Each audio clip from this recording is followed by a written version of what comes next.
പ്രധാന സേവകരെ വരവേൽക്കാനൊരുങ്ങിയ അയോധ്യ രാംപഥിയിലൂടെ പ്രധാനമന്ത്രി ഇന്ന് റോഡ് ഷോ നടത്തും. മഹാഋഷി വാൽമീകി അന്താരാഷ്ട്ര വിമാനത്താവളവും അയോധ്യ ധാം റെയിൽവേ സ്റ്റേഷനും പ്രധാനമന്ത്രി നാടിന് സമർപ്പിക്കും. അയോധ്യയിൽ ഉൾപ്പെടെ 15,000 കോടി രൂപയുടെ വികസന പദ്ധതികൾക്ക് പ്രധാനമന്ത്രി ഇന്ന് തുടക്കം കുറിക്കും. വിവരങ്ങളുമായി അയോധ്യയിൽ നിന്നും ഗൗതം അനന്തനാരായണൻ ചേരുകയാണ്. ഗൗതം, പറഞ്ഞതുപോലെ തന്നെയാണ് പ്രധാനമന്ത്രി പ്രധാന സേവകനെ കാത്തിരിക്കുകയാണ്. എല്ലാവരും സ്വാഗതം ചെയ്യാനുള്ള ഇത്രത്തോളം ഒരുക്കങ്ങൾ അവിടെ പൂർത്തിയായി കഴിഞ്ഞു. കക്ഷി രാഷ്ട്രീയ ഭേദമന്യേ മതഭേദമന്യേ എല്ലാവരും വലിയ രീതിയിലുള്ള ആഹ്ലാദത്തിലുമാണ്. പ്രധാനമന്ത്രി ഇന്ന് റോഡ് ഷോ നടത്തുമെന്നാണ് മനസ്സിലാക്കാനും കഴിയുന്നത്. മഹാഋഷി വാൽമീകി വിമാനത്താവളവും അയോധ്യ ധാം റെയിൽവേ സ്റ്റേഷനും പ്രധാനമന്ത്രി നാടിന് സമർപ്പിക്കും. ഒപ്പം അയോധ്യയിൽ ഉൾപ്പെടെ 15,000 കോടി രൂപയുടെ വികസന പദ്ധതികൾക്കാണ് പ്രധാനമന്ത്രി തുടക്കം കുറിക്കുന്നത്. ഗൗതം ശരിയാണ്. ഗൗതം, വലിയ ആഹ്ലാദത്തിൽ തന്നെയാണോ അയോധ്യ? എത്രത്തോളം ഒരുങ്ങിക്കഴിഞ്ഞോ പ്രധാനമന്ത്രി പ്രധാന സേവകൻ നരേന്ദ്രമോദിയെ വരവേൽക്കാൻ?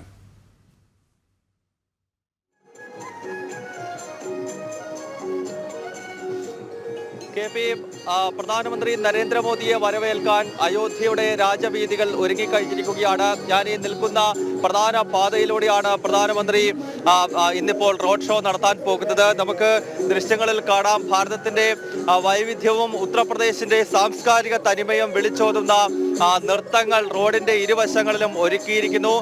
ഭാരതത്തിന്റെയും യുപിയുടെയും സാംസ്കാരിക വൈവിധ്യത്തെ വിളിച്ചോതുന്ന വേഷവിധാനങ്ങൾ ധരിച്ച് അവരുടെ നൃത്തവും മറ്റും ഒരുക്കി ഈ റോഡിന്റെ ഇരുവശങ്ങളിലുമായി പ്രത്യേക പവലിയൻ ഒരുക്കിക്കൊണ്ട് ആ ഓരോ സ്റ്റേജുകളിലും വിവിധ സംസ്ഥാനങ്ങളുടെയും ഉത്തർപ്രദേശിലെ തന്നെ വിവിധ മേഖലകൾ, അതായത് വിവിധ റീജിയനുകളുടെയും സംസ്കാരം വിളിച്ചു കാണിക്കുന്ന രീതിയിലുള്ള നൃത്ത പരിപാടികൾ ഒരുക്കിയിട്ടുണ്ട്. ഒപ്പം പൂക്കൾ കൊണ്ട് അലങ്കരിച്ചും കാവിക്കൊടികൾ ഓരോ ഭവനങ്ങളുടെയും മുകളിൽ ഉയർത്തിയും ദീപങ്ങൾ തെളിയിച്ചുമൊക്കെയാണ് രാജ്യത്തിന്റെ പ്രധാന സേവകരെ അയോധ്യയും രാമജന്മഭൂമിയും വരവേൽക്കുന്നത്. 10:45 പ്രധാനമന്ത്രി നരേന്ദ്രമോദിയുടെ വിമാനം അയോധ്യയിലെ മഹാഋഷി വാൽമീകി അന്താരാഷ്ട്ര വിമാനത്താവളത്തിൽ ഇറങ്ങും എന്നാണ് നിലവിൽ മനസ്സിലാക്കാൻ സാധിക്കുന്നത്. അതിനുശേഷം അദ്ദേഹം ആദ്യം ഈ ദേശീയപാത കടന്ന് ഞാൻ ഈ നിൽക്കുന്ന ധർമ്മപത്ത് വീതിയിലൂടെയാണ് കടന്നു വരുന്നത്. റാംപത്ത് വീതിയിലൂടെ അദ്ദേഹം പ്രധാനമന്ത്രി അഭിവാദ്യം ചെയ്ത് കടന്നു പോകുന്ന റോഡ് ഷോയെ സ്വീകരിക്കുന്നതിന് വേണ്ടിയാണ് നമ്മൾ ഈ ദൃശ്യങ്ങളിൽ കാണുന്ന നൃത്തരൂപങ്ങളും അതോടൊപ്പം തന്നെ മറ്റ് പൊതുപരിപാടികളുമൊക്കെ ഇവിടെ ഒരുക്കിയിരിക്കുന്നത്. ദൃശ്യങ്ങളിൽ നമുക്ക് കാണാൻ സാധിക്കും യുപിയുടെ സാംസ്കാരിക തനിമ വിളിച്ചു കാണിക്കുന്ന രീതിയിലുള്ള കലാപരിപാടികൾ, സംഗീത പരിപാടികൾ, നൃത്തം ഇതെല്ലാം ഒരുക്കിയിട്ടുണ്ട്. ഒപ്പം വിവിധ സംസ്ഥാനങ്ങളുടെ, യുപിയുടേത് മാത്രമല്ല വിവിധ സംസ്ഥാനങ്ങളിൽ നിന്നുള്ള കലാകാരന്മാർ ഇവിടേക്ക് എത്തിയിട്ടുണ്ട്. അവർ പ്രധാനമന്ത്രിക്കായി അദ്ദേഹം കടന്നു പോകുന്ന വീതിയുടെ ഇരുവശങ്ങളിലായി ഇപ്പോൾ ഇത്തരം കലാപരിപാടികൾ ഒരുക്കുകയാണ്. അയോധ്യ നിവാസികൾ വീടുകളിൽ ദീപം തെളിയിച്ചും ഒപ്പം ഭവനങ്ങൾക്ക് മുകളിൽ സനാതന ധർമ്മത്തിന്റെ പ്രതീകമായ കാവി പതാക ഉയർത്തിയുമൊക്കെയാണ് പ്രധാന സേവകനെ വരവേൽക്കുന്നത്. എന്തായാലും അക്ഷരാർത്ഥത്തിൽ ഉത്സവ ലഹരിയിലാണ് അയോധ്യ എന്ന കാര്യത്തിൽ യാതൊരു സംശയമില്ല. പ്രധാനമന്ത്രി നരേന്ദ്രമോദി ഇതാദ്യമായാണ് അയോധ്യയിൽ ഒരു റോഡ് ഷോ നടത്തുന്നത് എന്ന സവിശേഷത കൂടിയുണ്ട്. അദ്ദേഹം പലപ്പോഴും തെരഞ്ഞെടുപ്പ് റാലികൾക്കൊക്കെ അയോധ്യയിൽ എത്തിയിട്ടുണ്ട്. വിവിധ BJP റാലികളിൽ അദ്ദേഹം അയോധ്യ റീജിയണിൽ സംസാരിച്ചിട്ടുണ്ട്. പക്ഷേ ഇതാദ്യമായി റാംപത്തിലൂടെ ക്ഷേത്ര നഗരിയിൽ അദ്ദേഹം ആദ്യമായി ഒരു റോഡ് ഷോ തന്നെ നടത്തുന്നു എന്നതാണ് വളരെ ശ്രദ്ധേയമായ ഘടകം. അതാണ് ഏറ്റവും വലിയ സവിശേഷതയും. ഏതായാലും നിലവിൽ പ്രധാനമന്ത്രിയുടെ ഷെഡ്യൂൾ പ്രകാരം 10:45 കൂടി അദ്ദേഹത്തിന്റെ വിമാനം പുതിയതായി നിർമ്മിച്ച ശ്രീറാം അന്താരാഷ്ട്ര വാൽമീകി മഹർഷിയുടെ പേരിലുള്ള മഹർഷി വിമാനത്താവളത്തിൽ അദ്ദേഹത്തിന്റെ വിമാനം ഇറങ്ങും. അതിനായുള്ള ഒരുക്കങ്ങളെല്ലാം പൂർത്തിയായി. അതിനുശേഷം വിവിധ പ്രോജക്റ്റുകൾ, വിവിധ പദ്ധതികൾ അദ്ദേഹം നാടിന് സമർപ്പിക്കും. ഏതാണ്ട് 11,100 കോടി രൂപയുടെ പ്രോജക്റ്റാണ് ഇന്നിപ്പോൾ പ്രധാനമന്ത്രി നരേന്ദ്രമോദി നാടിന് സമർപ്പിക്കാൻ പോകുന്നത്. അതോടൊപ്പം നമുക്കറിയാം വിമാനത്താവളം, റെയിൽവേ, തുടങ്ങി പുതിയ റോഡുകൾ തുടങ്ങി വിവിധ പദ്ധതികൾ നാടിനു വേണ്ടി അദ്ദേഹം സമർപ്പിക്കുന്നുണ്ട്. 22-ാം തീയതി പ്രാണപ്രതിഷ്ഠയ്ക്ക് മുന്നോടിയായാണ് ഈ വികസന പദ്ധതികൾ പ്രധാനമന്ത്രി നരേന്ദ്രമോദി നാടിന് സമർപ്പിക്കുന്നത് എന്നതാണ് വളരെ ശ്രദ്ധേയമാകുന്നത്. എന്തായാലും അയോധ്യ നഗരത്തിൽ വലിയ സുരക്ഷാ ക്രമീകരണങ്ങൾ കൂടി ഒരുക്കിയിട്ടുണ്ട് എന്നതാണ്. പ്രത്യേകിച്ച് നമുക്കറിയാം വളരെ സെൻസിറ്റീവായ സ്ഥലമാണ്. അയോധ്യയുമായി ബന്ധപ്പെട്ട് മുൻപും വിവിധ വിഷയങ്ങളെ ആസ്പദമാക്കി ചർച്ചകളും അതോടൊപ്പം തന്നെ ഡിബേറ്റുകളും ഒക്കെ നടന്നിട്ടുള്ള സ്ഥലമാണ്. ഇതെല്ലാം പരിഗണിച്ചുകൊണ്ടാണ് കനത്ത സുരക്ഷാ ക്രമീകരണങ്ങൾ കൂടി നഗരത്തിലൊട്ടാകെ ഒരുക്കിയിരിക്കുന്നത്. എന്തായാലും രാമജന്മഭൂമിയിൽ പ്രധാനമന്ത്രി നരേന്ദ്രമോദി എത്തുന്നു. അദ്ദേഹത്തെ വരവേൽക്കുന്നതിന് വേണ്ടിയുള്ള ഒരുക്കങ്ങൾ പൂർത്തിയായി കഴിഞ്ഞു. പ്രധാനമന്ത്രി എത്തിക്കഴിഞ്ഞാൽ ആദ്യം അദ്ദേഹം റോഡ് ഷോയിലാണ് പങ്കെടുക്കുന്നത്. ഏതാണ്ട് 15 കിലോമീറ്റർ റോഡ് ഷോ അയോധ്യയിൽ 15 കിലോമീറ്റർ നീളുന്ന റോഡ് ഷോ വലിയ രീതിയിലുള്ള 10,000-കണക്കിന് ജനങ്ങളാണ് ഈ റോഡ് ഷോയുടെ ഭാഗമാകും. ഒപ്പം പ്രധാനമന്ത്രി നരേന്ദ്രമോദിയെ വരവേൽക്കാൻ വിവിധ സംസ്ഥാനങ്ങളിലെത്തിയ കലാകാരന്മാരും കലാപരിപാടികളും ഈ ഒരു ആഘോഷത്തിന് മാറ്റുകൂട്ടും. അത് തന്നെയാണ് നമുക്ക് ദൃശ്യത്തിൽ നിന്ന് കാണാൻ സാധിക്കുന്നത് അല്ലേ? അതിൻ്റെ മുന്നൊരുക്കങ്ങളിൽ തന്നെയാണ്. അതായത് സർവ്വ മേഖലയിലുമുള്ള ആൾക്കാർ അവിടെ എത്തിയിട്ടുണ്ട്. കലാമേഖലയിൽ നിന്നും സാംസ്കാരിക മേഖലയിലും രാഷ്ട്രീയ മേഖലയിൽ നിന്നും സാമൂഹ്യ മേഖലയിൽ നിന്നും ഒപ്പം ആ അയോധ്യ നിവാസികൾ ഒന്നാകെ അവിടത്തേക്ക് ഒഴുകിയെത്തുന്ന ഒരു മനോഹരമായ കാഴ്ചയായിരിക്കും നമുക്ക് കാണാൻ കഴിയുക അല്ലേ?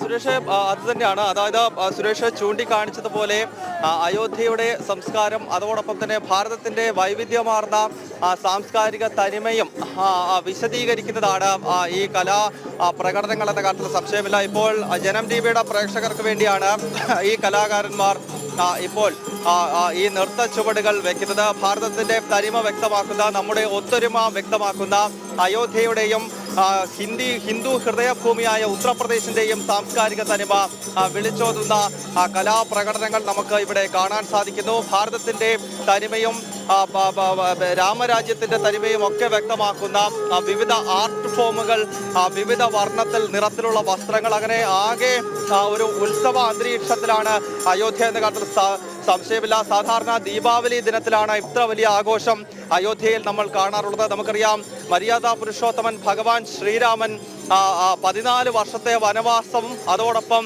രാവണ നിഗ്രഹവും കഴിഞ്ഞ് അദ്ദേഹം വിജയശ്രീലാളിതനായി തിരിച്ച് അയോധ്യയുടെ മണ്ണിലേക്ക് എത്തുന്നതാണ് ദീപാവലി. അങ്ങനെ അയോധ്യയിലേക്ക് ഭഗവാൻ ശ്രീരാമനും സീതാദേവിയും ലക്ഷ്മണനുമായി എത്തുമ്പോൾ അയോധ്യ നിവാസികൾ ദീപങ്ങൾ തെളിയിച്ചും പടക്കങ്ങൾ പൊട്ടിച്ചും മധുരം വിതരണം ചെയ്തും അദ്ദേഹത്തെ വരവേറ്റു എന്നാണ് ഐതിഹ്യം. അതാണല്ലോ ദീപാവലിയായി നാം ആഘോഷിക്കാറുള്ളത്. ഏതായാലും മറ്റൊരു ദീപാവലിയാണ് ഇന്ന് അയോധ്യയിൽ എന്ന കാര്യത്തിൽ യാതൊരു സംശയമില്ല. എങ്ങനെയാണോ അയോധ്യ നിവാസികൾ ദീപാവലി ആഘോഷിക്കുന്നത് അതിന് സമാനമായ രീതിയിലുള്ള ആഘോഷ പരിപാടികൾ നമുക്ക് അയോധ്യയിൽ എങ്ങും കാണാൻ സാധിക്കും. भाई साहब नमस्कार। अभिषेक नाम है। आप कौन सा स्टेट से आया? स्टेट तो यूपी ही है और आजमगढ़ जिला है। ये कौन सा आर्ट फॉर्म है? ये धोबिया लोक नृत्य है। इसका हिस्ट्री क्या है वो आर्ट फॉर्म का? क्या चीज? ट्रेडिशन क्या है आर्ट फॉर्म का? यहाँ प्रधानमंत्री के स्वागत के लिए आए हम लोग, जो कि अभी कुछ क्षणों में आएंगे तो हम लोग स्वागत के लिए तैयार है। എന്തായാലും ഉത്തർപ്രദേശ് സ്വദേശിയാണ് ഇദ്ദേഹം ഒരു കാളയുടെ രൂപത്തിലുള്ള ഒരു ആർട്ട് ഫോം, അതായത് പ്രധാനമന്ത്രിയെ സ്വാഗതം ചെയ്യുന്നതിനായി പ്രത്യേക രീതിയിലുള്ള വർണ്ണങ്ങൾ ധരിച്ച് ഉത്തർപ്രദേശിന്റെ തനതായ രീതിയിലുള്ള കലാ പ്രകടനങ്ങൾ കാഴ്ചവെക്കുന്നതിനായാണ് ഈ ചെറുപ്പക്കാരൻ ഇവിടേക്ക് എത്തിയിട്ടുള്ളത്. ഇത്തരത്തിൽ ധാരാളം ചെറുപ്പക്കാരെ നമുക്ക് ഇവിടെ കാണാൻ സാധിക്കും. ഇത്തരം വ്യത്യസ്ത കലാപ്രകടനങ്ങൾ മുന്നോട്ട് വെച്ചുകൊണ്ട് അദ്ദേഹം ഇവരെല്ലാം രാജ്യത്തിന്റെ പ്രധാന സേവകനെ ഇവിടേക്ക് വരവേൽക്കുകയാണ്. आपका नाम? हमारा नाम मुसई कन्नौजिया, जिला आजमगढ़। ये कौन सा आर्ट फॉर्म है भाई साहब? ये आर्ट फॉर्म का ट्रेडिशन क्या है? धोबियाऊ नाच, धोबियाऊ नाच है, धोबियाऊ। എന്തായാലും വലിയ ഒരുക്കങ്ങൾ നമുക്ക് യു പിയിലെങ്ങും അയോധ്യയിലെങ്ങും കാണാൻ സാധിക്കുന്നുണ്ട്.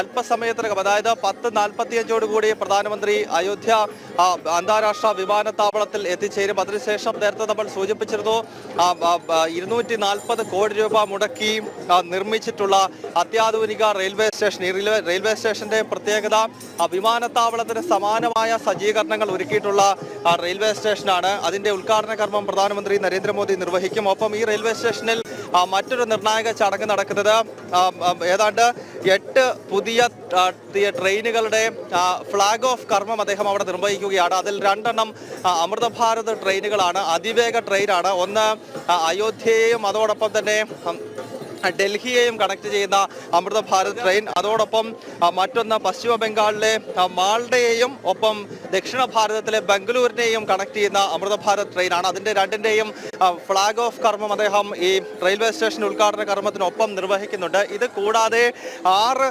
വന്ദേ ഭാരത് ട്രെയിനുകളുടെ ഉദ്ഘാടന കർമ്മം കൂടി പ്രധാനമന്ത്രി നരേന്ദ്രമോദി ഇന്നിപ്പോൾ ഈ റെയിൽവേ സ്റ്റേഷൻ ഉദ്ഘാടന വേദിയിൽ തന്നെ നിർവഹിക്കുന്നു എന്നുള്ളതാണ്. അങ്ങനെ 8 അതിവേഗ ട്രെയിനുകളുടെ ഉദ്ഘാടന കർമ്മവും അദ്ദേഹം അവിടെ നിർവഹിക്കും. ഗൗതം, അതായത് ഈ അയോധ്യയുടെ സമഗ്രമായ ഒരു മുഖച്ഛായ മാറ്റുന്ന ഒരു വികസന പദ്ധതികൾ തന്നെയാണ് ഈ ഒരു പ്രാണപ്രതിഷ്ഠാ ചടങ്ങുകൾക്കുമായി ബന്ധപ്പെട്ട് മുന്നോടിയായി തന്നെ ഉള്ളത്. അതായത് എല്ലാ മേഖലയിലായി കഴിഞ്ഞാലും രാജ്യത്തിൻ്റെ ഒരു ഔന്നത്യത്തിലേക്ക് അയോധ്യ എന്ന് പറയുന്ന നഗരവും അവിടുത്തെ നിവാസികളും എത്തപ്പെടുന്ന ഒരു കാഴ്ചയാണ് കാണുന്നത്.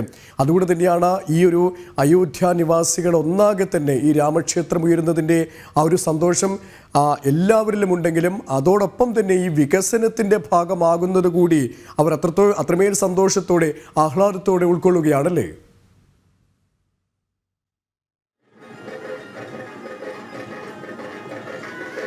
സുരേഷ്, അതാണ്. അതായത് ക്ഷേത്ര നിർമ്മാണം മാത്രമല്ല അയോധ്യയിൽ നടക്കുന്നത്. പലപ്പോഴും കേരളത്തിലൊക്കെ ഇടതുപക്ഷ സംഘടനകളൊക്കെ ചോദിക്കുന്ന ചോദ്യം ക്ഷേത്രം നിർമ്മിച്ചാൽ പട്ടിണി മാറുമോ എന്നുള്ള ചോദ്യമൊക്കെയാണ്. അതിനുള്ള ഉത്തരവാണ് അയോധ്യയിൽ വന്നിട്ടുള്ള ഈ വലിയ പരിവർത്തനം, അയോധ്യയിൽ വന്നിട്ടുള്ള ഈ വികസനം എന്നതാണ് വളരെ ശ്രദ്ധേയമായ ഘടകം. കാരണം BJP ഒരിക്കൽ പോലും ക്ഷേത്ര നിർമ്മാണം എന്നത് കേവലം ആരാധനയുമായി ബന്ധപ്പെട്ടുള്ള ഒന്നായി BJP അതിനെ കണ്ടിട്ടില്ല. പലപ്പോഴും പ്രധാനമന്ത്രി നരേന്ദ്രമോദി ആണെങ്കിലും അല്ലെങ്കിൽ ഈ അയോധ്യ BJP മാനിഫെസ്റ്റോയിൽ ഉയർത്തി കാണിക്കുന്ന ഘട്ടങ്ങളിൽ അതിന്റെ നേതാക്കന്മാർ, ദേശീയ നേതാക്കളെല്ലാം എല്ലാ കാലഘട്ടങ്ങളിലും വിശദീകരിക്കുന്നത് ക്ഷേത്രം സാംസ്കാരിക കേന്ദ്രമാണ്, അത് വിശ്വാസവുമായി ബന്ധപ്പെട്ടതും ഒപ്പം ഒരു നാടിന്റെ സാംസ്കാരികമായ വളർച്ചയ്ക്ക് കൂടി അനിവാര്യമാകുന്നതാണ് ക്ഷേത്രം. അങ്ങനെയാണ് ക്ഷേത്ര സങ്കല്പം വരേണ്ടത് എന്ന നിലപാട് പലപ്പോഴും ഈ രാമജന്മഭൂമി മുന്നേറ്റത്തിന് നേതൃത്വം നൽകിയ പല ദേശീയ നേതാക്കളും പറഞ്ഞിരുന്നു. പ്രധാനമന്ത്രി നരേന്ദ്രമോദിയും അതേ ദിശയിലാണ് കാര്യങ്ങളെ നോക്കിക്കാണുന്നത്. UP മുഖ്യമന്ത്രി യോഗി ആദിത്യനാഥിന്റെയും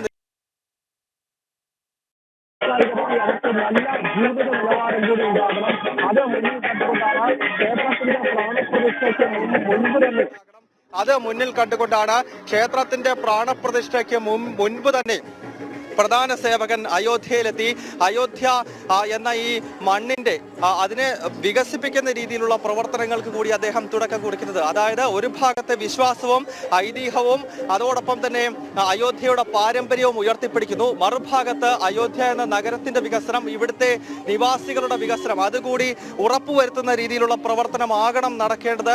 ദേശീയതയും വികസനവും ഒരേ രീതിയിൽ മുന്നോട്ട് കൊണ്ടുപോകണം എന്ന നിലപാടാണ് കേന്ദ്ര സർക്കാരിനും സംസ്ഥാന സർക്കാരിനുമുള്ളത്. ഈ യോഗി ആദിത്യനാഥിനാണെങ്കിലും നരേന്ദ്രമോദിക്കാണെങ്കിലും ഈ 2 നേതാക്കളും ഈ ദിശയിൽ ആ വിഷയത്തെ നോക്കിക്കാണുന്നതാണ്. അതിനാലാണ് 22-ാം തീയതി പ്രാണപ്രതിഷ്ഠയ്ക്ക് മുന്നോടിയായി ഇപ്പോൾ ഇത്ര വലിയ വികസന പ്രവർത്തനങ്ങൾ നടത്തിക്കൊണ്ട് ഈ നഗരത്തിന്റെ മുഖച്ഛായ മാറ്റുന്ന വികസന പ്രവർത്തനങ്ങൾക്ക് പ്രധാനമന്ത്രിയും UP മുഖ്യമന്ത്രിയും ഒരുമിച്ചെത്തി നേതൃത്വം നൽകുന്നത്. നമുക്കറിയാം 11,100 കോടി രൂപയുടെ പദ്ധതികളാണ് അയോധ്യയ്ക്ക് വേണ്ടി മാത്രം ഇന്നിപ്പോൾ തുടക്കം കുറിക്കാൻ പോകുന്നത്. ആ 11,100 കോടിയിലാണ് വാൽമീകി വിമാനത്താവളവും അതോടൊപ്പം തന്നെ അയോധ്യാധാം റെയിൽവേ സ്റ്റേഷനും എല്ലാം വരുന്നത്. കൂടാതെ അയോധ്യ രാമജന്മഭൂമിയെ ബന്ധിപ്പിക്കുന്ന 4 പ്രധാനപ്പെട്ട റോഡുകളുടെ ഉദ്ഘാടന കർമ്മം ഇന്ന് പ്രധാനമന്ത്രി നിർവഹിക്കും. ഇത് കൂടാതെ ഉത്തർപ്രദേശിലെ 4 വരി പാതകളുടെ ഉദ്ഘാടന കർമ്മം ഇന്ന് പ്രധാനമന്ത്രി നിർവഹിക്കുന്നുണ്ട്. അങ്ങനെ 11,100 കോടി രൂപയുടെ പദ്ധതികൾക്ക് അയോധ്യയ്ക്കായി ഇന്നിപ്പോൾ രാജ്യത്തിന്റെ പ്രധാന സേവകൻ തുടക്കം കുറിക്കാൻ പോകുന്നു. എന്തായാലും വളരെ വൈകാരികമായ നിമിഷമാണ് അയോധ്യയിലെങ്ങും. എല്ലായിടത്തും ഉത്സവ അന്തരീക്ഷമാണ്. നേരത്തെ ഞാൻ സൂചിപ്പിച്ചു, മറ്റൊരു ദീപാവലി ദിനം പോലെ പ്രകടമാകുന്ന ആഘോഷമാണ് അയോധ്യയിലെങ്ങും നടക്കുന്നത്. ദീപാവലി ഭഗവാൻ ശ്രീരാമനെ വരവേൽക്കാൻ അയോധ്യ നിവാസികൾ ദീപങ്ങൾ തെളിയിച്ച് ആഘോഷിച്ചുവെങ്കിൽ ഭാരതത്തിന്റെ ഇപ്പോഴത്തെ പ്രധാന സേവകൻ നരേന്ദ്രമോദിയെ സ്വീകരിക്കുന്നതിനായി എല്ലായിടത്തും വലിയ ആഘോഷം നടക്കുന്നു. നമുക്ക് ദൃശ്യങ്ങളിൽ കാണാം, ഓരോ കെട്ടിടങ്ങളുടെ മുകളിൽ ഭഗവാൻ ശ്രീരാമന്റെ ചിത്രങ്ങളടങ്ങുന്ന, ശ്രീരാമന്റെ വാനരസേനയായ ഹനുമാന്റെ ചിത്രങ്ങളടങ്ങുന്ന, ബജ്റംഗ് ബലിയുടെ ചിത്രമടങ്ങുന്ന കാവിക്കൊടികൾ അയോധ്യയിലെ എല്ലാ കെട്ടിടങ്ങളുടെയും മുകളിൽ അങ്ങനെ പാറിപ്പറക്കുകയാണ്. ശ്രീരാമ ജന്മഭൂമിയിൽ ഉയരുന്ന രാമക്ഷേത്രത്തിന്റെയും ഭഗവാൻ ശ്രീരാമന്റെയും ചിത്രങ്ങളടങ്ങുന്ന കാവി ധ്വജം അത് അയോധ്യയുടെ എല്ലാ മണ്ണിലും മനസ്സിലും പാറിപ്പറക്കുന്ന കാഴ്ച നമുക്ക് കാണാം. ഒപ്പം റോഡിന്റെ ഇരുവശങ്ങളിൽ ഇനിയും പ്രധാനമന്ത്രി വരാൻ 1.5 മണിക്കൂർ ബാക്കിയാണ്. പക്ഷേ ഇപ്പോൾ തന്നെ റോഡിന്റെ ഇരുവശങ്ങളിലായി ആളുകൾ അങ്ങനെ കാത്തു നിൽക്കുകയാണ് രാജ്യത്തിന്റെ പ്രധാന സേവകരെ ഒരു നോക്ക് കാണുന്നതിനായി. നേരത്തെ ഞാൻ സൂചിപ്പിച്ചു, ഭാരതത്തിന്റെ പ്രധാനമന്ത്രി അദ്ദേഹം അയോധ്യയിൽ മുൻപ് വന്നിട്ടുണ്ട്. 2020 ഓഗസ്റ്റ് 5-ന് ഭൂമി പൂജ നടത്തിയത് അദ്ദേഹമാണ്. BJP റാലികളിൽ അദ്ദേഹം പങ്കെടുത്തിട്ടുണ്ട്. പക്ഷേ ഇതാദ്യമായി അയോധ്യയിൽ പ്രധാനമന്ത്രി ആയ ശേഷം അദ്ദേഹം ആദ്യമായി ഒരു റോഡ് ഷോ അയോധ്യയിൽ നടത്തുന്നു എന്നതാണ് വളരെ ശ്രദ്ധേയമായിട്ടുള്ള ഘടകം. ഇത് തന്നെയാണ് ഇന്നത്തെ ദിവസത്തിന്റെ ഏറ്റവും വലിയ പ്രത്യേകതയും. ഏതായാലും 10:45 എന്നാണ് നിലവിൽ ഷെഡ്യൂൾ ചെയ്തിട്ടുള്ള സമയം. 10:45 കൂടി തന്നെ ഭാരതത്തിന്റെ പ്രധാന സേവകരെ വഹിച്ചുകൊണ്ടുള്ള വിമാനം ഡൽഹിയിൽ നിന്നും അയോധ്യയിൽ നിർമ്മിച്ചിട്ടുള്ള മഹാഋഷി വാൽമീകി അന്താരാഷ്ട്ര വിമാനത്താവളത്തിൽ പറന്നിറങ്ങും. അതിനുശേഷമാണ് ഭാരതം കാത്തിരിക്കുന്ന റോഡ് ഷോ. ഞാൻ ഈ നിൽക്കുന്ന രാംപത്ത് വീതിയിലൂടെ നടക്കാൻ പോകുന്നത്. രാംപത്ത് വീതിയുടെ ഇരുവശങ്ങളിലും 10,000-കണക്കിന് ജനങ്ങൾ പ്രധാനമന്ത്രിയെ കാണുന്നതിനായി ഇപ്പോഴേ തടിച്ചുകൂടിയിരിക്കുന്നു. ഒപ്പം ഈ വേദിയുടെ ഇരുവശങ്ങളിലും പ്രത്യേക സ്റ്റേജുകൾ തയ്യാറാക്കി. ആ സ്റ്റേജിലാണ് ഭാരതത്തിന്റെ സാംസ്കാരിക തനിമയും ഭാരതത്തിന്റെ വൈവിധ്യമാർന്ന സ്വഭാവവും വിളിച്ചോതുന്ന കലാപരിപാടികൾ അരങ്ങേറുന്നത്. KP 10:45 കൂടിയാണ് പ്രധാനമന്ത്രി നരേന്ദ്രമോദി അയോധ്യയിൽ എത്തിച്ചേരുക. അതിവിപുലമായ ഒരുക്കങ്ങൾ തന്നെയാണ് അയോധ്യയിൽ എങ്ങും നമുക്ക് കാണാൻ സാധിക്കുന്നത്. പ്രധാന സേവകനെ വരവേൽക്കാൻ അയോധ്യ നഗരം ഒരുങ്ങിക്കഴിഞ്ഞു. റോഡ് ഷോയും 10,000-ങ്ങളാണ് റോഡ് ഷോയുടെ ഭാഗമാവുക. ഗൗതമാണ് അയോധ്യയിൽ നിന്നും വിവരങ്ങൾ നൽകിയത്.